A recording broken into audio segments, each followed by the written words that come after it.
নমস্কার, গল্পের কোলাহলের ৩ নম্বর এপিসোডে তোমাদের সকলকে স্বাগত। আশা করছি তোমরা সবাই ভালো আছো।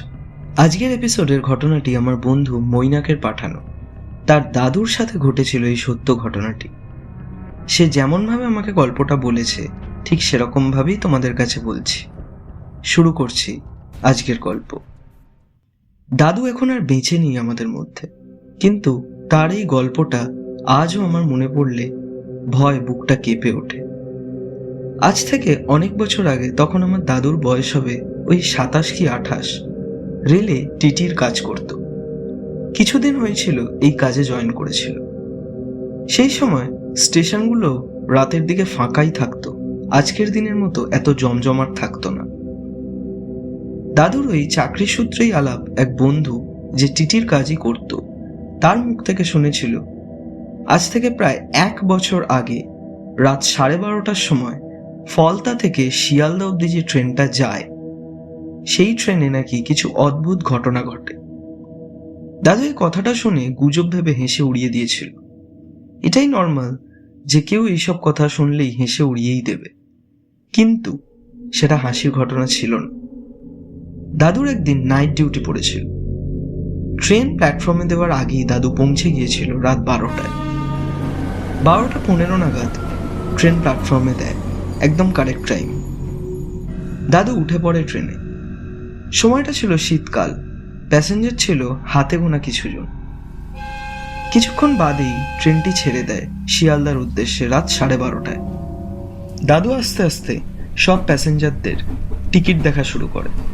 তখন হাতে লেখা টিকিট হতো মোটা কাগজে। সবারই মোটামুটি গন্তব্য ছিল শিয়ালদা। ধীরে ধীরে দাদু টিকিট কাটতে কাটতে শেষ কামরায় এসে পৌঁছল।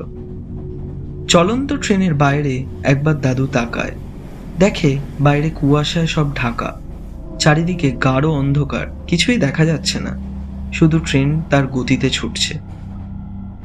শেষ কামরায় শুধু ২জন লোক বসেছিল। একজন কম বয়সী ছেলে একদম সামনের দিকে বসে, আর একজন একদম শেষের দিকে। সামনের ছেলেটার থেকে টিকিট দেখে দাদু শেষের লোকটির দিকে এগিয়ে যায়। লোকটি সিটের এক কোণে বসেছিল। সামনে গিয়ে দেখল একজন বৃদ্ধ, শরীরে বয়সের ছাপ, চামড়া কুঁচকে গেছে, শরীরের ভার যেন সে নিতে পারছে না, কুঁজো হয়ে মাথা হেঁট করে বসে আছে। তার দিকে টিকিটের জন্য এগোতে একটা বাজে গন্ধ এলো দাদুর নাকে, ঠিক যেন ভিজে কাদার পচা গন্ধ। বৃদ্ধ লোকটির কাছে টিকিট চাইতে লোকটি কোনো সাড়া দিল না। দাদু আবার বলল, দাদা, টিকিটটা দেখাবেন? তখন একটা শীর্ণকায় হাত উঠে এলো দাদুকে লক্ষ্য করে। হাতে ধরা একটি টিকিটের মতো কাগজ। কাগজটি হাতে নিয়ে দাদু দেখল রক্তের মতো লাল রঙে লেখা আছে গন্তব্য শ্মশান। ব্যাপারটা ভালো লাগলো না দাদু। একই রাতের ট্রেন।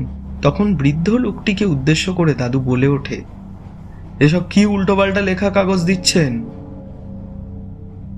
সঙ্গে সঙ্গে বৃদ্ধ লোকটি মাথাটা তুলে দাদুর দিকে তাকায়, কিন্তু তার শরীরটা ওইভাবেই কুঁজো অবস্থায় থাকে।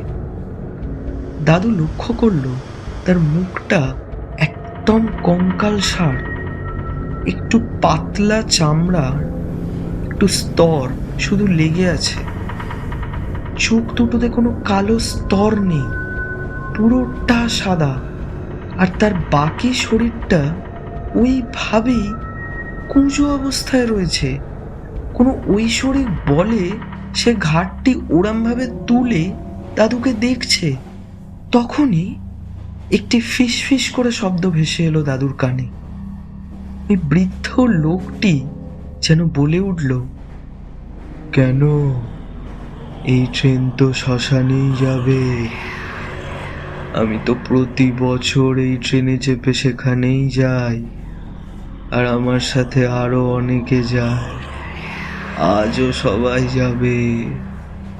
এই কথাটা শেষ হওয়ার সাথে সাথেই সারা কামরায় ভেসে এলো নানা রকম আওয়াজ, যেন একসাথে বহু যাত্রী বসে আছে, কেউ কথা বলছে, কেউ হাসছে, কেউ যেন হাঁটাচলা করছে গোটা কামরায়। দাদুর শরীরটা ঠান্ডা হতে শুরু করলো ভয়, কারণ ওখানে যা ঘটছে সেটা ইহলৌকিক নয়। দাদুর সামনে থাকা ছেলেটির দিকে চোখ যায়। ছেলেটি ভয় তার দিকে এগিয়ে আসছে চিৎকার করতে করতে, বাঁচান বাঁচান। দাদু তার হাতটা চেপে ধরে, সেই কামরা থেকে বেরিয়ে সামনের কামরায় যাওয়ার জন্য এগোয়, কিন্তু থমকে যায়। ছেলেটির হাতটি যেন বরফের থেকেও ঠান্ডা। মুখটা ঘুরিয়ে দেখে দাদু ছেলেটির দিকে, পা চালানোর ক্ষমতাটা হারিয়ে ফেলে। দেখে যে ছেলেটার হাতটা দাদু ধরেছে তার মুখটা পুরো থ্যাতলানো, যেন কিছু দিয়ে তার মুখে কেউ আঘাত করে থেতলে দিয়েছে। সেই অবস্থায় হাসছে ছেলেটি।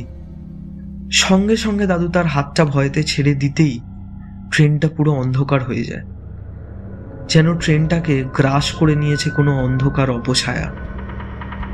দাদু বুঝতে পারছিল না যে এই ঘটনাটি কি শুধু ওই কামরাতেই হচ্ছে, নাকি পুরো ট্রেনেই ভয়ানক ঘটনা ঘটছে।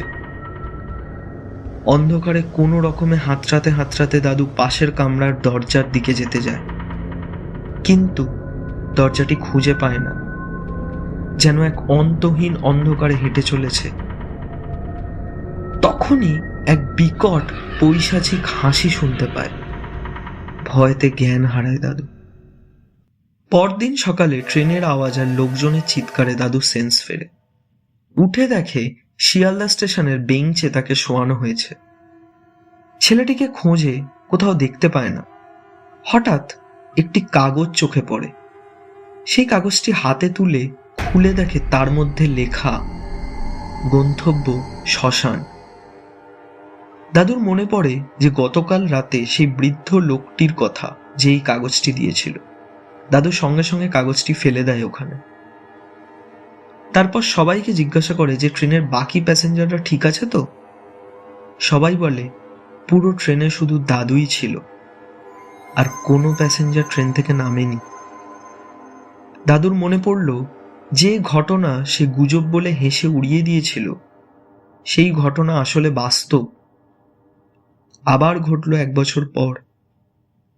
এরপর থেকে ওই সময় ট্রেন ক্যান্সেল করে দেওয়া হলো। 12:30টার ফলতা থেকে শিয়ালদার ট্রেন বন্ধ হয়ে গিয়েছিল।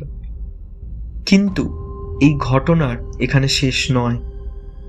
ঠিক পরের বছর ওই দিনে দাদু রাত্রিরে ঘুমের মধ্যে একটি ভয়ঙ্কর স্বপ্ন দেখে, যে ওই ট্রেনের বৃদ্ধ লোকটি দাদুকে বলছে, তুই আমার সাথে এলি না, কিন্তু তোকে একদিন ঠিক নিয়ে যাব। ধরফর করে উঠে পড়ে দাদু। দেখে সকাল হয়ে গেছে। ফ্রেশ হয়ে চায়ের কাপটা নিয়ে বসে সোফাতে। পাশে রাখা খবরের কাগজটি হাতে নেয় চোখ বোলানোর জন্য। মোড়াটা খুলতেই কোলের ওপর একটা ছোট্ট কাগজ পড়ে। কাগজটা কিছুটা হাতে লেখা টিকিটের মতো দেখতে। কাগজটা হাতে নিয়ে খোলে। কাগজে লেখা গন্তব্য শ্মশান। সেই এক লেখা, ঠিক যেরকম ট্রেনের ওই বৃদ্ধ লোকটি দিয়েছিল। এরপর থেকে প্রতি বছর দাদু ওই দিন রাত্রিরে ওই এক স্বপ্ন দেখত। তারপর 76 বছর বয়সে তিনি মারা গেলেন। মারা যাওয়া বললে ভুল হবে, কারণ দাদু যেদিন মারা গেলেন সেদিন দাদুর ওই ভয়ানক স্বপ্নের দিন ছিল। আর দাদু মারা গেলেন ঠিক রাত 12:30টাতে। বালিশের তলা থেকে পাওয়া গিয়েছিল একটি পুরনো দিনের কাগজের টিকিট। তাতে লেখা ছিল গন্তব্য শ্মশান। তো আজকের গল্পটি কেমন লাগলো আপনারা প্লিজ কমেন্ট করে জানাবেন।